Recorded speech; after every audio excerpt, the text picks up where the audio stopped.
जय हिंद मित्रांनो, मी बुस्टर उमेश पाटील या सेशन मध्ये सरचे स्वागत करत आहे. आज आहे आपलं सायन्स PYQ अनालिसिस. जर हे चॅनल सबस्क्राईब केलं नसेल तर बिलकुल करा. मागच्या लेक्चर मध्ये सांगितल्याप्रमाणे मी PYQ घेत आहे. टाइम टू टाइम 5-5 क्वेश्चन तुमच्या इथे मी विश्लेषणासहित घेत आहे. मग त्याच्यामध्ये जीके असेल, सायन्स असेल, मॅथ्स असेल, बुद्धिमत्ता असेल, वेगवेगळ्या विषयांचे इथं PYQ बघायला भेटतील. तर चला तर मग आपण सेशनला चालू करूया जास्त वेळ न दवडता. बघा मित्रांनो, पहिला क्वेश्चन आहे, दुधाचा पिवळा रंग कोणत्या घटकामुळे असतो?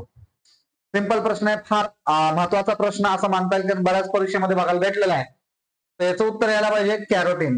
याचं उत्तर यायला पाहिजे कॅरोटीन. बघा, नॉर्मली जर विचार जर जीवनसत्व सी हे व्हिटॅमिन नॉर्मल दुधामध्ये बघायला भेटणारच नाही ना. लॅक्टोज आहे आणि प्रथिन आहे, तर लॅक्टोज थोडंसं कन्फ्युजन होतं आपल्याला, पण लॅक्टोजचा आणि पिवळसर रंगाचा संबंध येत नाही, प्रथिनेचा दूर दूर संबंध येत नाही. याचा अर्थ उत्तर असायला पाहिजे कॅरोटीन. पण कॅरोटीनच्या साठी काय महत्वाचे मुद्दे कोणते आहेत मग?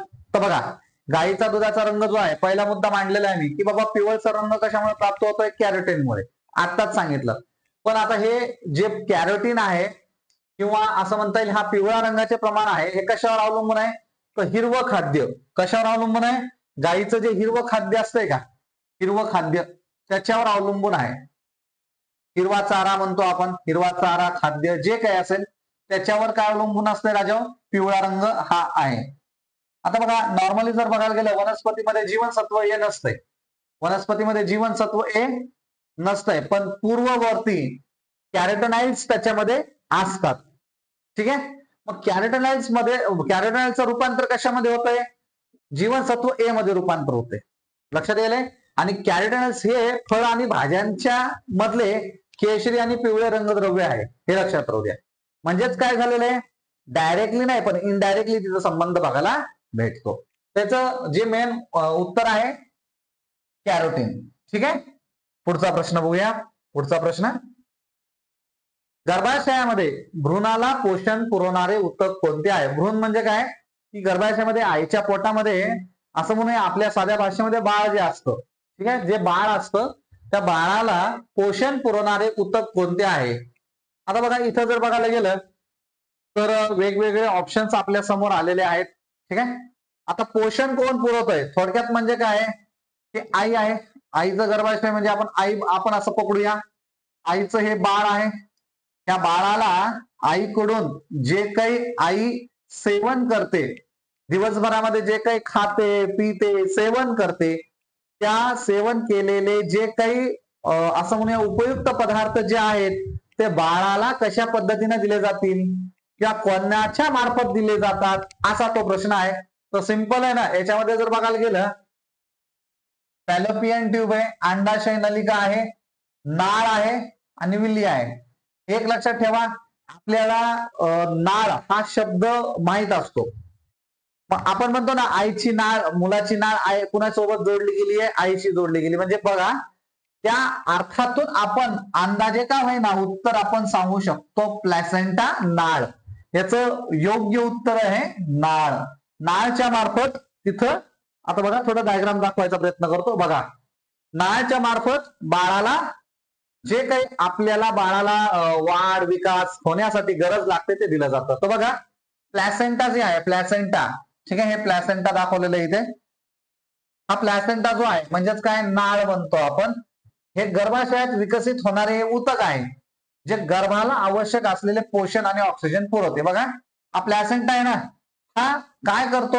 ऑक्सिजन पुरवतो. काय पुरवतो? ऑक्सिजन आणि पोषण असणारा पोषण द्रव्य किंवा पोषण, ठीक आहे, हे कोणाला पुरवलं जातं? नाळ्याच्या मार्फत. हे बघा, नाळ्याच्या मार्फत ते बाळाला पुरवलं जातं, हे लक्षात ठेवा.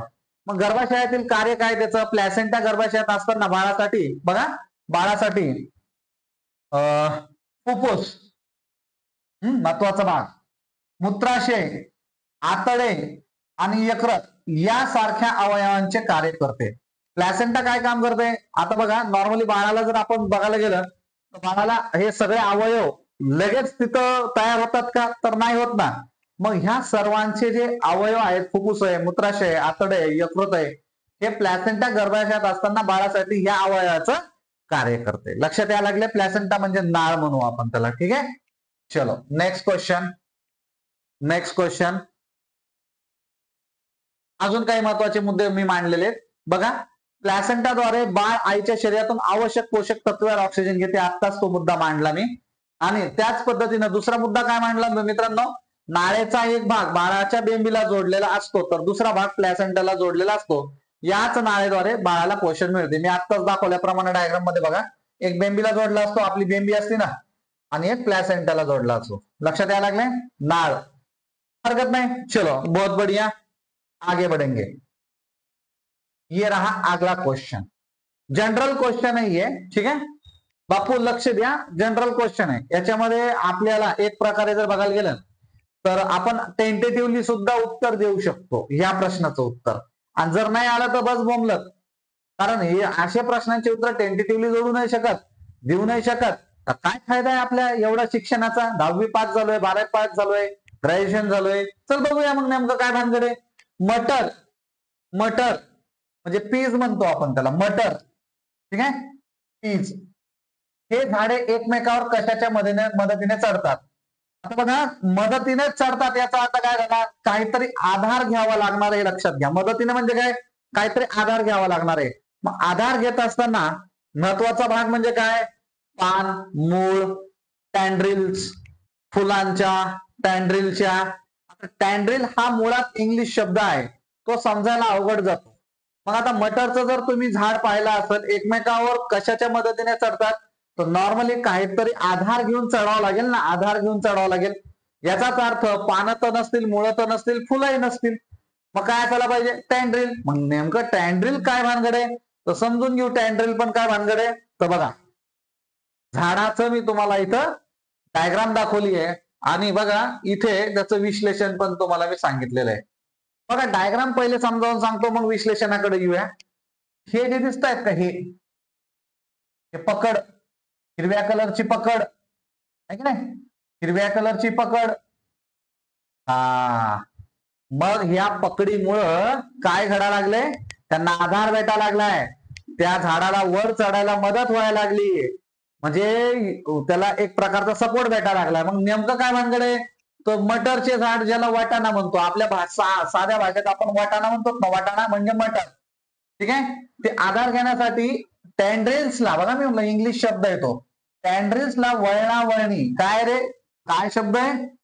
वळणा वळणी. खतरनाक आहे ना शब्द, तर एकदम खतरनाक आहे. वळणा वळणी. वळणा वळणी का बरं म्हटलं असेल रे बापू? याच्या मागं कारण असं आहे, हे वळणासारखं आहे ना थोडं. हे बघा लाल कलरनं दाखवतो, हे वळणासारखं आहे. वळणा वळणी, ठीक आहे. नावाच्या विशिष्ट भागाचा उपयोग करते. आणि हे वळणा वळणी म्हणजेच पानाचं रूपांतर होऊन तयार झालेले पातळ धाग्यासारखे अवयव आहेत. म्हणजे पानाचं रूपांतर कशात झालंय? पातळ धाग्यासारखे अवयवामध्ये रूपांतर झालेले आहे. आणि ते आधार शोधतंय. आधार शोधल्यानंतर त्याला वेढून घेतंय. वेढून घेणं म्हणजे पक्क पॅक करणं. लक्षात घ्यायला लागलं, पक्क पॅक करणं. जसं आपण मिठी मारतो ना, मिठी मारल्यानंतर आपण वेढून घेतले. वेढून, वेगळा अर्थ काढायचा नाही बापू, है ना. वेढून घेतले, वेढून घेतलं म्हणजे आपण त्याला सोडतच नाही, असा त्याचा अर्थ, ठीक है. चलो अगला क्वेश्चन देखते हैं आपके लिए. माइटोकॉन्ड्रिया, फेमस क्वेश्चन, ठीक आहे. माइटोकॉन्ड्रियावर बरेच प्रश्न येतात, लक्षात राहू द्या परीक्षेमध्ये.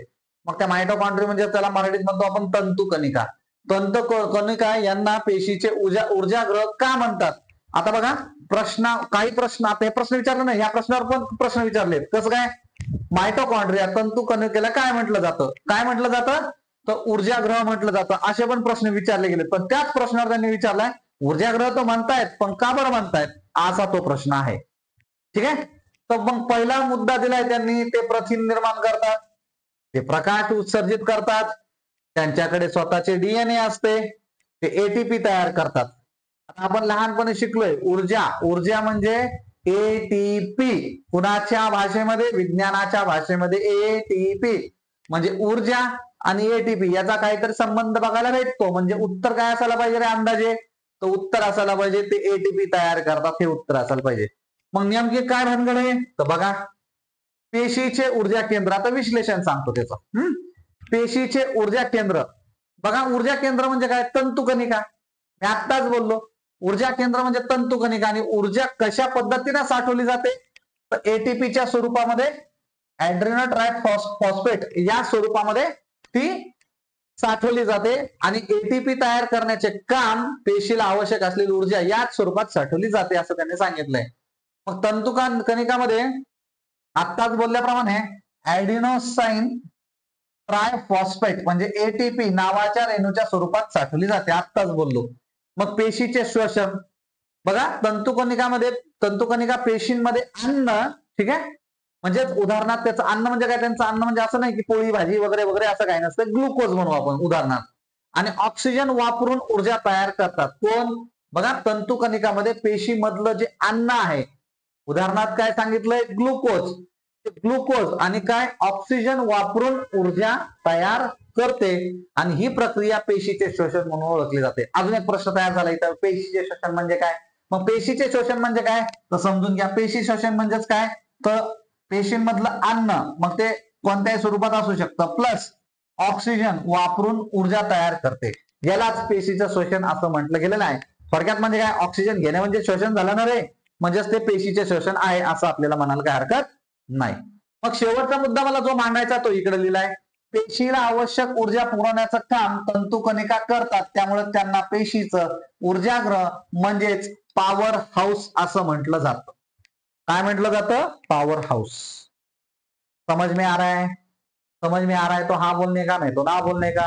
चलो आज का आखिरी क्वेश्चन देख लेते हैं और फिर निकल जाते, सटक लेते हैं और सोने जाते हैं, ठीक आहे. कार्बनची संयोजकता किती असते, व्हॅलेन्सी म्हणजे संयोजा, मराठीत त्याला काय म्हटलं रे बापू, संयोजा म्हटलं गेलेलं आहे. संयोजा म्हणजेच काय तर बघा, इलेक्ट्रॉन एखादा मूलद्रव्य काय पूर्ण करण्यासाठी, अष्टक पूर्ण करण्यासाठी. काय पूर्ण करण्यासाठी रे दादा, अष्टक पूर्ण करण्यासाठी. अष्टक पूर्ण करण्यासाठी रासायनिक अभिक्रिया करते, रासायनिक अभिक्रिया करते, ठीक आहे. हे रासायनिक अभिक्रिया करत असताना इलेक्ट्रॉनची देवाणघेवाण होते, इलेक्ट्रॉनची देवाणघेवाण होते. आणि ज्यांना कुणी इलेक्ट्रॉन दिलेत किंवा घेतलेत, किती इलेक्ट्रॉन दिलेत किंवा किती इलेक्ट्रॉन घेतलेत, त्यालाच त्या मूलद्रव्याची संयोजा असे म्हणतात, लक्षात घ्या. किंवा शेअरिंग पण केलं जातं नॉर्मली, आहे की नाही. मग एक लक्षात घ्या, शेअरिंग असो किंवा देवाणघेवाण असो, संयोजकता व्हॅलेन्सी, ठीक आहे, व्हॅलेन्सी. कार्बन, आता कार्बनचा जर विचार जर केला 2 आणि 4 असं ते आपण म्हणूया. कार्बनचा अणुअंक आहे 6 आणि त्याचं इलेक्ट्रॉन कॉन्फिगरेशन आहे 2 आणि 4. म्हणजे कार्बनला अष्टक कंप्लीट करण्यासाठी अजून किती इलेक्ट्रॉनची आवश्यकता आहे तर 4. म्हणजे 2 आणि 8 झालं तर कार्बन कसा झाला, सॅटिस्फाईड झाला, स्थिर झाला म्हणू आपण त्याला, स्टेबल झाला असं म्हणू आपण त्याला, ठीक आहे. याचा अर्थ कार्बन किती इलेक्ट्रॉनचं शेअरिंग करतो रे, ऍक्च्युली कार्बन इलेक्ट्रॉन देत पण नाही घेत पण नाही, काय करतो कार्बन इलेक्ट्रॉनची शेअरिंग करतो, ठीक आहे. मग किती इलेक्ट्रॉनची शेअरिंग करतो तर 4. मग त्याची संयोजकता किती आहे 4, पर्याय क्रमांक 4. उदाहरणार्थ सोडियमचा जर विचार जर केला 2, 8 आणि 1 इलेक्ट्रॉन तो देऊन टाकतो, म्हणजे याची व्हॅलेन्सी किती झाली सोडियमची 1. मॅग्नेशियमची 2, 8, 2 देऊन टाकतो, म्हणजे किती व्हॅलेन्सी झाली 2. तसंच पुढे गेलं क्लोरीन 2, 8 आणि 7 आहे, तर याला 1 इलेक्ट्रॉनची गरज लागेल, म्हणजे 8 कंप्लीट होतील. मग 1 इलेक्ट्रॉन घेतला ना, हा इकडे दिला, हा घेतला तरी पण असो ती व्हॅलेन्सी असणार आहे, त्याची संयोजी असणार आहे, लक्षात ठेवा, ठीक आहे. तर आपण असे 5 क्वेश्चन्स वेगवेगळ्या विषयांचे घेणार आहोत, त्यामुळे ह्या चॅनलला सबस्क्राईब करायचं आहे. मग ते गणित, बुद्धिमत्ता, विज्ञान किंवा जीके काही विषय असो, जो तुम्हाला चांगल्या पद्धतीने मी समजावून सांगू शकतो तो विषय मी तुमचा घेणार. त्यासाठी तुम्हाला स्टे ट्यून असं राहावं लागेल. चला मी तुमची इथून रजा घेतो. जय हिंद.